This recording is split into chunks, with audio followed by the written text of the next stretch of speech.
specifically, oh, wait a minute, I'm sorry. Today, I'm going to be talking about the control.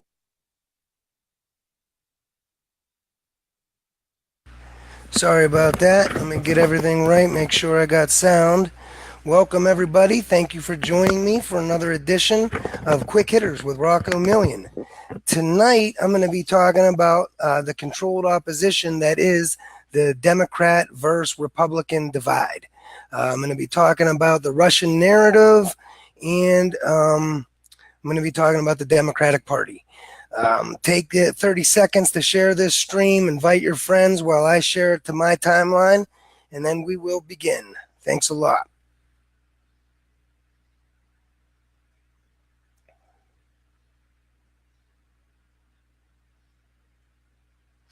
Again, I'm about to go live in 2 seconds. I want to make sure that I am.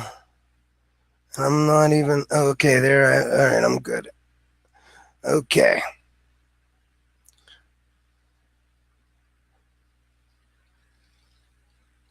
So can everyone hear me? Hi, Elaine. Hi, everybody. Can everyone hear me? Is my volume good? Everything good? Okay. All right.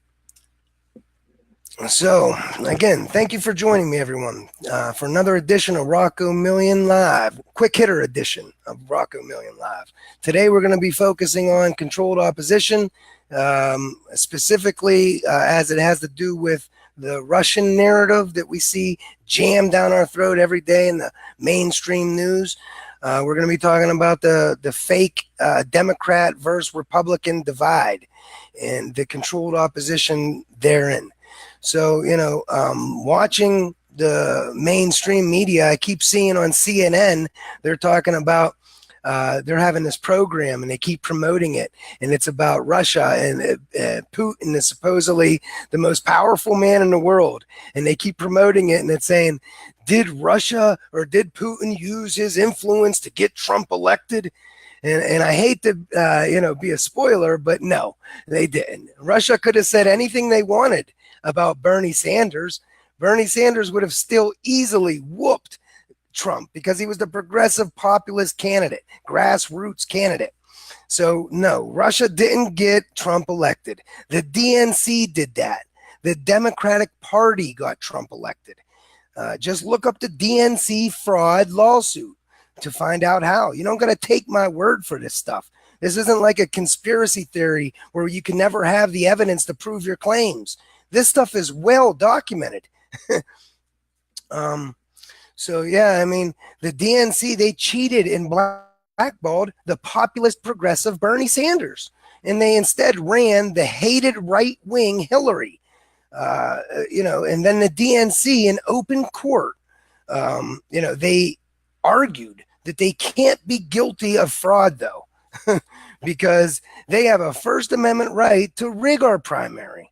The DNC told us to our face in open court, arguing that they can't be guilty of defrauding Bernie voters. They can't be guilty of defrauding Bernie donors because they have a First Amendment right to rig their own primary, our primary. They told us they have no binding obligation to even follow their own corporate charter.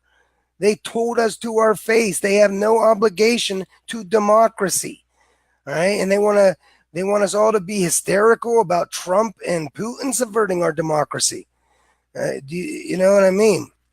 This is complete BS.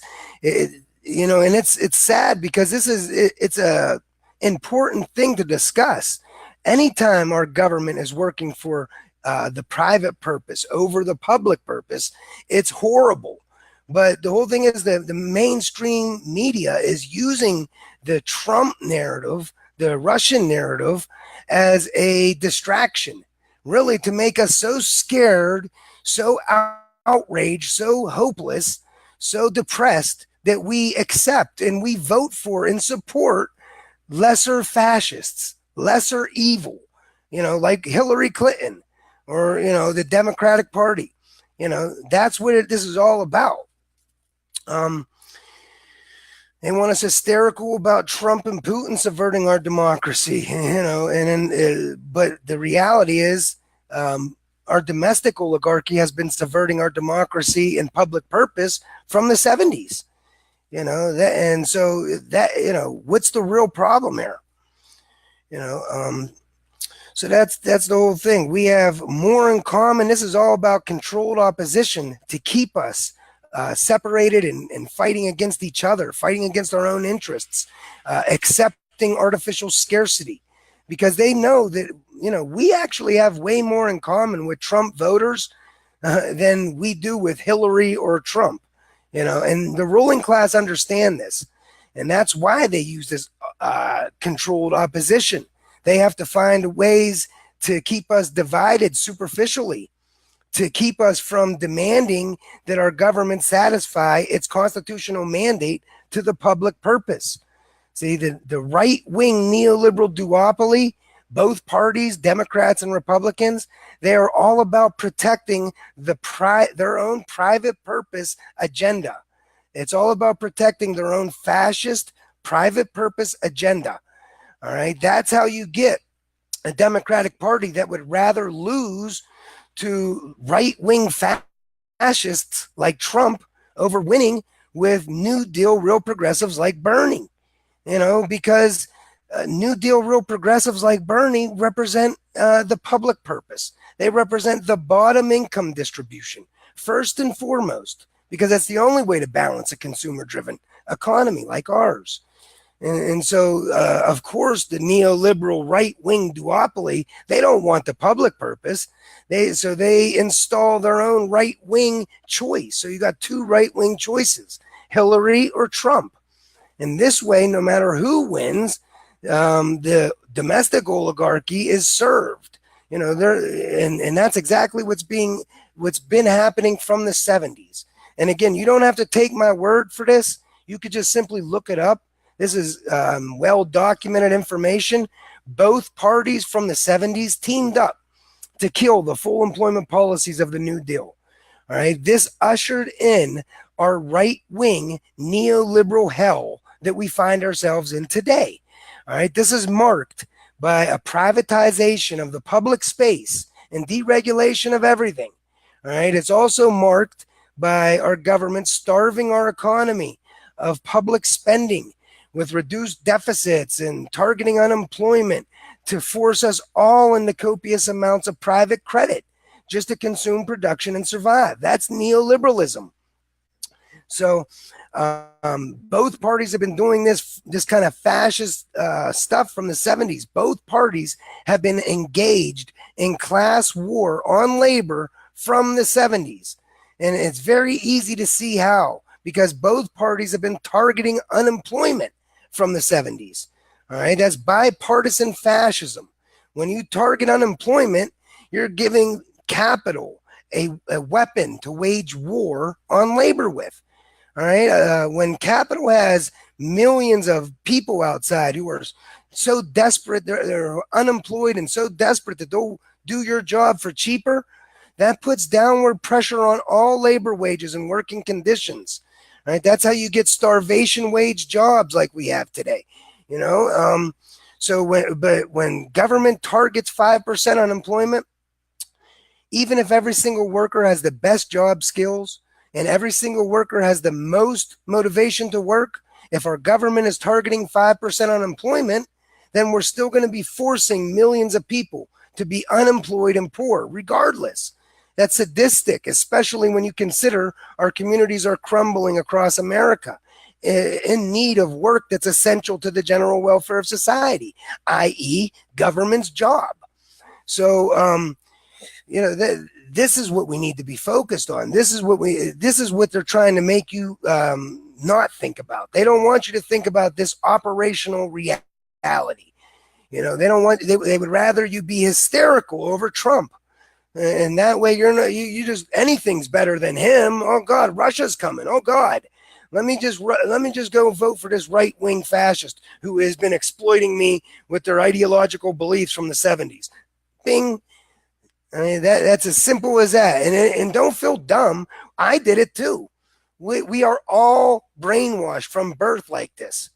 All right. Nobody wakes up with all the answers.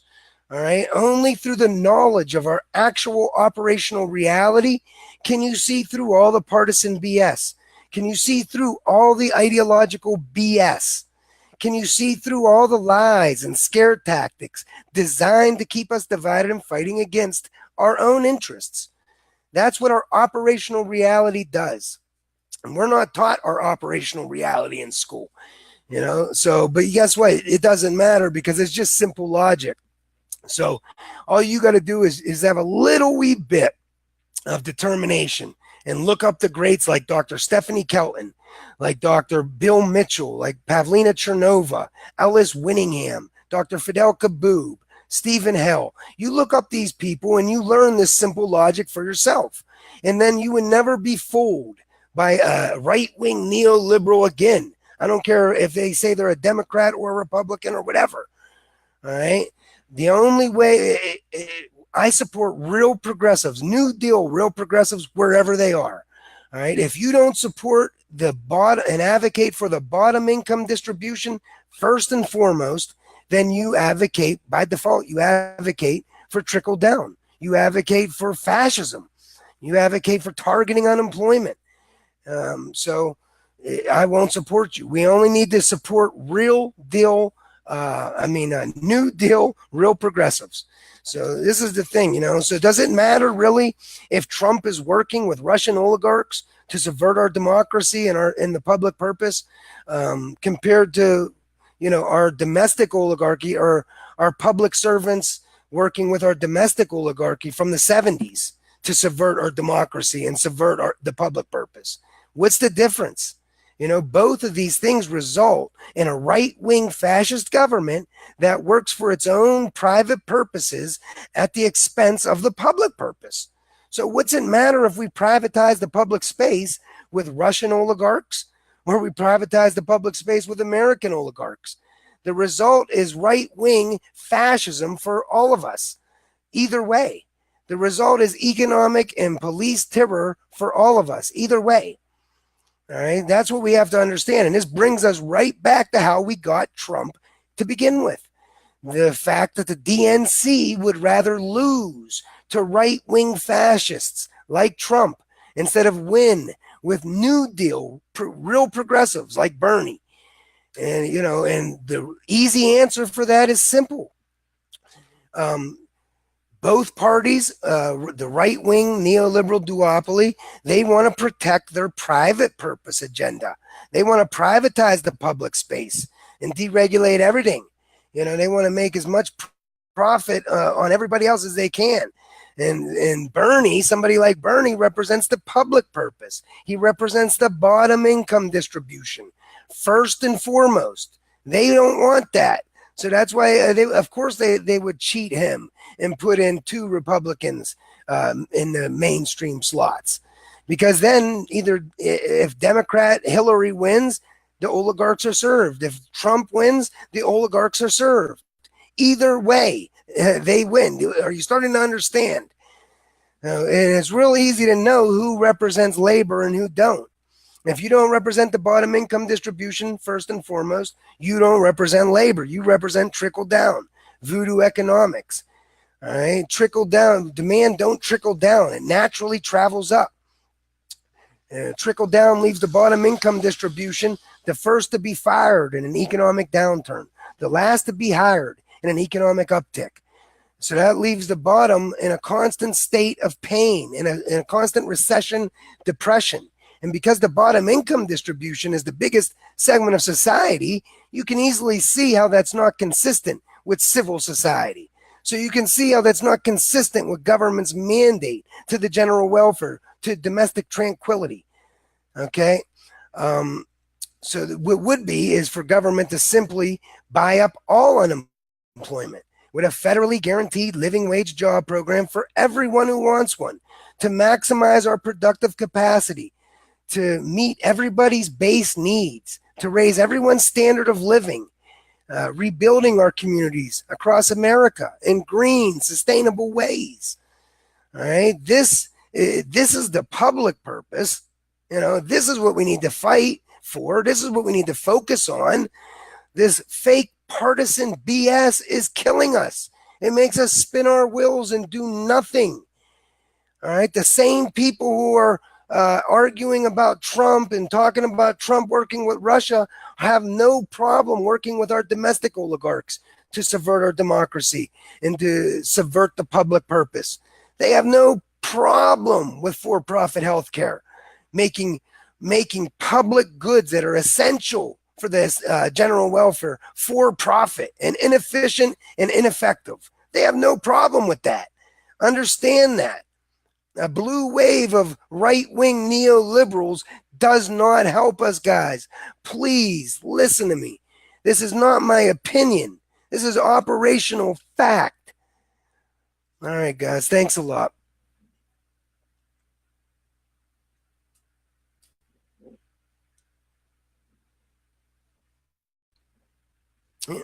We got any questions before I get off?